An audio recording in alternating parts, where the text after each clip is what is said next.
den, dámy a pánové. Dneska se tady zahrajeme Minecraft a budeme hrát klasický Minecraft, protože mám novou konzoli, na který hraju dneska poprvé.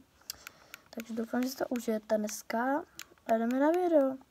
Takže jako první bych asi zdrhnul z téhle vesnice. No počkej, tady ještě Iron Golem, jsem to jako neviděl.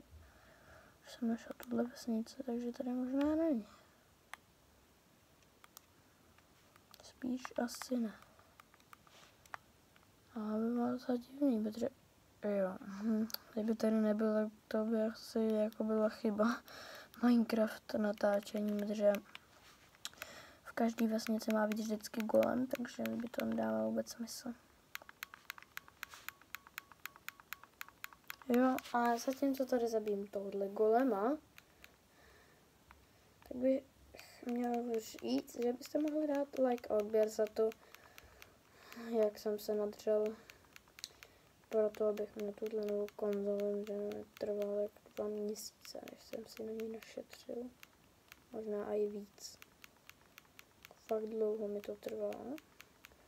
Takže bych byl rád, abyste za to dali like a odběr, protože jako to, co jsem dělal celý let, jsem zahrál na telefon. Konečně mám aspoň Nintendo. Takže bych byl rád, kdybyste dali like a odběr. Děkuji. Už za chvilku budeme u konce videa. Takže bych byl rád, kdybyste vážně na tohle video dali like a odběr, protože tohle je moje první video, ve kterém natáčím Minecraft. No, takže jo, no. Ale dámy a pánové, tak jdeme si z téhle vesnice. Jako vím, že pro vás je docela velká novinka, to, že natáčím Minecraft.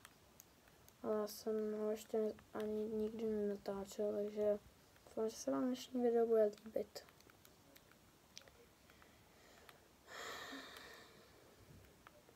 Doufal bych, že ano. Protože tohle video mi strašně dalo zabrat. Takže děkuji, že tady to video sledujete, dámy a pánové. Protože teď už bude končit video. Ale nebojte se, já natočím další video z Minecraftu.